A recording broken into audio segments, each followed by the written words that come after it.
버지니아주 주의회 상원이 이번 주 사형제를 폐지하는 법안을 통과시켰습니다. 이 법안이 주법으로 확정되면 지금까지 100년 넘게 실시돼 왔던 여러 주의 사형제도 가운데서 이를 폐지하는 정책의 변화를 이끌어낸 대표적인 주가 될 전망입니다.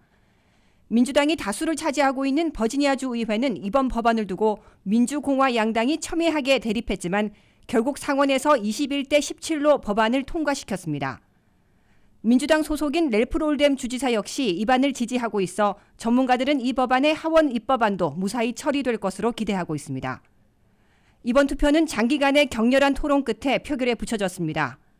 법안을 발의한 민주당의 스캇 스로벨 상원 의원은 법안 내용을 소개하면서 세상에서 상상할 수도 없을 만큼 끔찍한 잘못은 정부가 권력을 이용해서 무고한 사람들에게 저지르지도 않은 죄목으로 생명을 빼앗는 일이라며 사형제도의 문제는 한 번 처형을 하고 나면 취소할 수도 바로 잡을 수도 없다는 점이라고 말했습니다.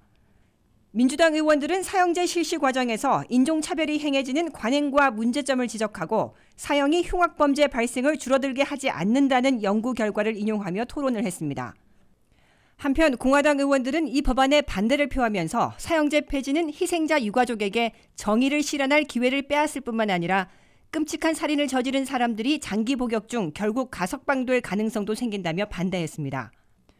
마크 오벤세인 공화당 상원 의원은 사형제의 잘못 적용으로 수백 년 전에 무고한 처형이 있었다고 해도 그것은 사형제를 완전히 폐지해야 할 이유는 될 수 없다고 반대했습니다.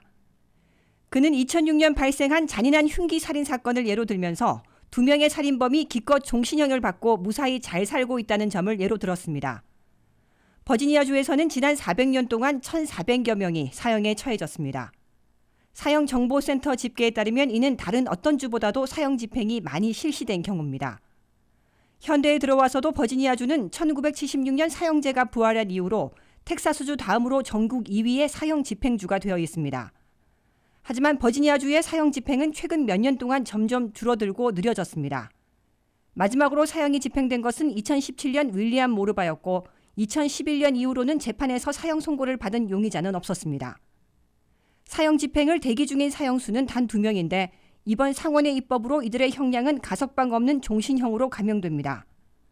입법이 완료될 경우 버지니아주는 전국에서 사형제를 폐지한 23번째 주가 된다고 사형정보센터의 최근 보고서에서 밝혀져 있습니다. 미국은 현재 34개 주가 사형을 폐지했거나 사형제도가 있는 주의 경우에도 10년 이상 사형을 집행하지 않고 있습니다.